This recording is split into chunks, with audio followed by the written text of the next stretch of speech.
कह रहा आप तैयार हैं, लेकिन किन लोगों के पास सुरक्षा आती है? कह रहा जो प्रार्थना करते हैं, लेकिन उनको पता ही नहीं है। कह रहा कुछ लोग पादरी बन गए हैं, प्रार्थना ही करते रहते हैं बस। यहां पर कुछ लोग राजा बन गए हैं, कुछ लोग डॉक्टर बन गए हैं, प्रार्थना से बने हैं। हाँ मैं सच कह रहा हूं, लेकिन उनको पता नहीं है प्रार्थना करने के बाद, कहता सब कुछ करने के बाद वो पीछे देखते हैं तो नुकसान होते हैं उनके। आप जब जाओ, आप यीशु के लहू में ढक कर जाओ अपने आप को, आज नुकसान बंद होने वाले हैं। बोला हालेलुया। 5 तरीके से अटैक करता है शैतान आपकी फैमिली पर। देखो मैं क्या बता रहा हूं कि यहां पर जब हम पढ़ते हैं, कह रहे 19 के 15 को, कह रहे खुले जो पात्र, कह रहा जो इस पर ढक्कन लगा ना हो उस पर अटैक करता है। लेकिन पहला अटैक वो कैसे करेगा? पहला अटैक आपके स्वभाव पर करेगा, दूसरा अटैक वो आपकी पारिवारिक जीवन पर करेगा।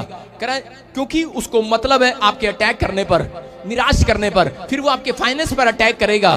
तीसरा कह रहा, चौथा आपकी धार्मिकता पर, जिस बात की आप गवाही देते हैं उस पर अटैक करेगा।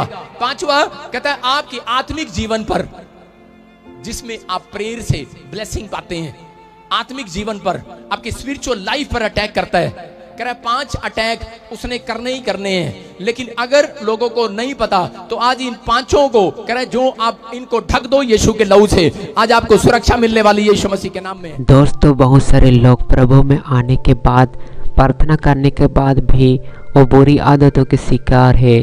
माना कि आपने बीड़ी पीना छोड़ दिया, आपने शराब पीना छोड़ दिया, लेकिन कुछ बुरी आदतें आज भी अपने जीवन में हैं, जिनके कारण शैतान आपके घर पर रोज फांदे डालता है। आपके पशुओं में, आपके बच्चों में, आपके बैंक अकाउंट में, आपके हड्डियों में, नासों में जाल डालता है। लेकिन आज आप यीशु मसीह के नाम से उसका जाल फाड़ दो। आप मोबाइल यूज कर सकते हैं, मोबाइल यूज करना पाप नहीं है, लेकिन हाथ से ज़्यादा आप उसे यूज करते हो, उसमें से बुरी चीज़ों को देखते हो तो ये पाप है। आज बहुत सारे लोग झूठ बोलते हैं। प्रकाशित वाक्यों में लिखा है, झूठ का चाहने वाला और झूठ बोलने वाला दोनों स्वर्गीय नगरों से बाहर होंगे। आज मसीह लोग अच्छा करते हैं, बहुत अच्छे मुकाम पर पहुंच जाते हैं, बहुत अच्छे बाइबल पढ़ते हैं, प्रार्थना करते हैं, लेकिन शैतान एक झूठा का फंदा ऐसे फेंकता है और लोग फंस जाते हैं। और छोटी छोटी बातों में मम्मी को झूठ बोलते हैं, डैडी को झूठ बोलते हैं। परमेश्वर नहीं चाहता है कि आप झूठ का शिकार हो।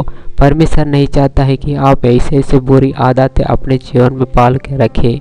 याकूब अपने लाइफ में अगर चोरी करता तो परमेश्वर के नज़दीक कभी नहीं जाता।